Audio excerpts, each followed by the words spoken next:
নমস্কার, কেমন আছেন সবাই? এলিয়ার গৃহকোণের আরও একটি নতুন ভিডিওতে আপনাদের সবাইকে স্বাগত। আজ দশমী। দশমীর অনেক শুভেচ্ছা, ভালোবাসা, বড়দের আমার প্রণাম, ছোটদের অনেক অনেক অনেক ভালোবাসা।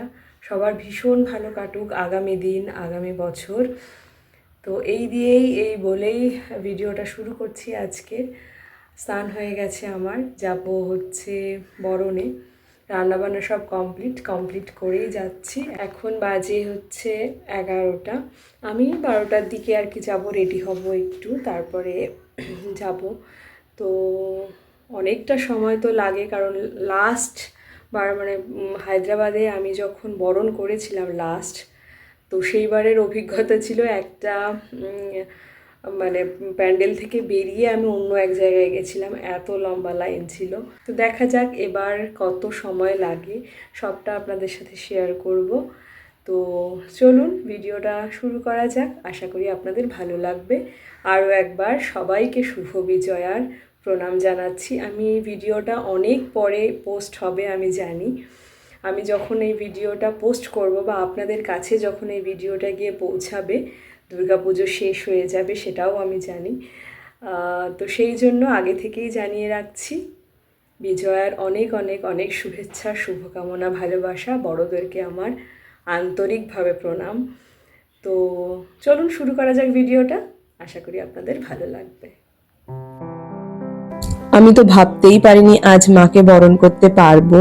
দীর্ঘ 5 ঘন্টা অপেক্ষার পর অবশেষে আমার অপেক্ষার অবসান হলো মায়ের আশীর্বাদে।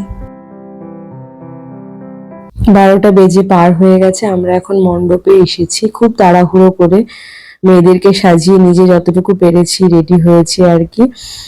তো তাড়াহুড়োর চোটে মালাটাকে বের করে টেবিলের ওপর রেখে চলে এসেছি, পরা হয়নি। রাস্তায় বেরিয়ে মনে পড়েছে যা মালাটা তো পরলাম না। যাই হোক, কোনো ব্যাপার না, মেয়েরা সেজেছে, ওদের সাজাতে পেরেছি, ওরা খুশি, এতে আমিও তাতে খুশি। তো যত তাড়াতাড়ি এসেছি ভাবলাম যে শুরু হয়ে যাবে, আমার অনেক লেট হয়ে যাবে, কিন্তু না, আমি কিন্তু টাইমের অনেক আগে এসেছি, এখনো কিছুই শুরু হয়নি।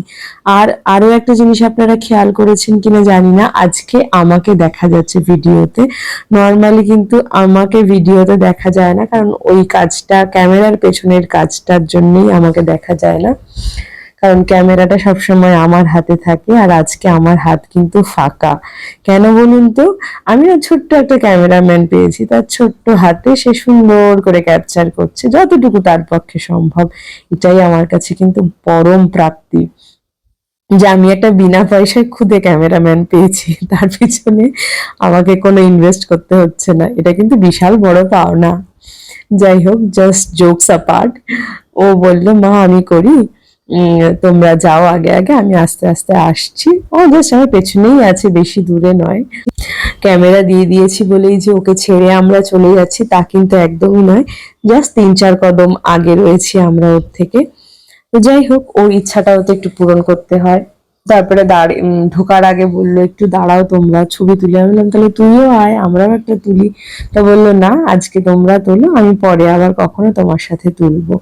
তো এই যে আসলাম আমরা মণ্ডপের ভিতরে, দেখুন মায়ের দর্শন পুরোটা ফাঁকা, মানে বরণ এখনো শুরুই হয়নি, ফাঁকা বলতে সেটাই বোঝালাম। তারপরে তো টোকেন নিলাম, টোকেন নাম্বার হচ্ছে আমার 102। ওটা দেখেই তো আমার মাথা ঘুরে গেল কিছুক্ষণ। 102 কখন এসে পৌঁছাবে একমাত্র মা দুর্গাই জানে। কারণ প্রথমে যারা ওখানের মেম্বার তাদের পুজো হবে, তারপর সিনিয়র সিটিজেনদের পুজো হবে, তারপর আবার যারা নিউ মেম্বার তাদের পুজো হবে, তারপরে জনতা মানে আমাদের এজ গ্রুপের আর কি বরণ হবে। তো এখান থেকে এটা সুরধুনি ছিল, তার পাশেই উৎসবের একটা পুজো হয়, আপনাদের সাথে আগেই শেয়ার করেছি, এটা গাচিবাউলি স্টেডিয়ামের পুজো। তো স্টেডিয়ামে দুটো পুজো হচ্ছিল, হাজবেন্ড একবার ওটাতে যাচ্ছে, একবার এটাতে যাচ্ছে। তো উৎসবের থেকেও টোকেন এনেছে, সেটাতে হচ্ছে 802। কিন্তু 802টা ওটা জাস্ট যেগুলো কুপন আর কি বেঁচে গেছে সপ্তমী অষ্টমীর কুপন, সেইগুলোই ওরা বললো সেগুলোই আমরা এখানে দিচ্ছি। তো 802 ভেবে ভয় পাবেন না, ও হয়ে যাবে এটা তাড়াতাড়ি। তো মাঝে তখন বাজে 1:45। হাজবেন্ড বলল যে কি করবে, ওটাতে গিয়ে একবার দেখে আসি। এর মধ্যে ও বহুবার এ প্যান্ডেল ও প্যান্ডেল করেছে যে শুরু হয়েছে কিনা। পনির টিক্কা তো কেমন খেতে? তখনও সুরতনিতে শুরু হয়নি আর কি, জাস্ট নিজেদের কেমন খেতে? মেম্বারদের শুধু শুরু হয়েছে। তাই বললাম চলো একবারে আমিও চলে যাই উৎসবে। তো এখানে এসে মেয়েদের তো পেয়ে গেছিল খিদে, আমি বললাম আগে ওদের খাইয়ে নাও, কারণ ওরা সেই সকালে একটু খেয়ে এসেছে। তো ওখানে পনির টিক্কা আর দিচ্ছিল এখানে খিচুড়ি ভোগ, তো সেটা মেয়েদেরকে খাওয়ালাম। আর এই যে দেখুন আমজনতার কিন্তু বরণ এখানে যাই হোক শুরু হয়ে গেছে, এটা দেখেও শান্তি। তো তারপর কি হয়েছে, আমি তখন সবে বেদিতে এখনো উঠিনি, তার মধ্যে 3টে পার হয়ে গেছে এখানে, মানে প্রায় 3:30 পার। তখন আমি হাজবেন্ডকে বললাম তুমি মেয়েদের নিয়ে বাড়ি চলে যাও, কারণ কখন শেষ হবে তার ঠিক নেই, মেয়েরা কতক্ষণ না খেয়ে থাকবে। তারপরে বাড়িতে আমার গোপাল রয়েছে, তাকে আমি সেভাবে করে আসিনি। আমি ভেবেছি হয়ে যাবে, দুপুরে এসে তো বাড়িতে সবকিছু করব। তো এই যে বেদিতে উঠেছি তখন বাজে 4:15 কি 20। আমার বরণ শেষ হয়েছে 3:45। আর এটা না পরম প্রাপ্তি। আমি তো নিজে যখন বরণ করছি কেউ তো আর আমার ক্যামেরা ধরার লোক ছিল না, কারণ হাজবেন্ড মেয়েদেরকে নিয়ে চলে এসেছে। এই যে দুটো বোন দেখছো, ওদের সাথে ওখানেই আলাপ হয়েছিল। ওরা ওদের ফোনে স্টিল ছবিগুলো তুলেছে, তারই সেই ছবিগুলোই আপনাদের সাথে শেয়ার করছি। তো এটা না অনাকাঙ্ক্ষিত প্রাপ্তি যেটা বলে, আমি তো জানতামই না যে এরকম একটা ছবি পাবো। আমি ভাবছি যে মা বরণের ছবি একটাও পেলাম না, কিন্তু যখন করছি ও হঠাৎ আমাকে পেছন থেকে ডাকছে দিদি একটু ঘোরো, একটু পোজ দাও। কিন্তু এত সবাই এতক্ষণ ধরে দাঁড়িয়ে আছে, আমি বললাম যেরকম পারো সেরকমই তোলো, আমি আর পোজ দিচ্ছি না। তো ওখানে যখন বরণ করে আমরা বেরোচ্ছিলাম তখন কিন্তু বৃষ্টি শুরু হয়েছে টিপ টিপ করে। এবার আর একটু ওদের সাথে দাঁড়িয়ে ফটো তুললাম, সিঁদুর খেললাম কিছুক্ষণ, তারপরে বাড়ি ফিরেছি। কারণ বাড়িতে একজন আমার জন্য না খেয়ে বসে আছে, তাকে বারবার করে বলছি খেয়ে নিতে, সে তো না খেয়ে বসে আছে। এটা একটা প্রাপ্তি বলতে পারেন আমার কাছে, যে কেউ একজন আছে সে আমার জন্য ওয়েট করে। তো যাই হোক, এটা অনেকটা বড় পাওনা। এবার দাঁড়িয়ে রয়েছে অটোর জন্য, অটো আসবে তারপর আমি বাড়ি যাব।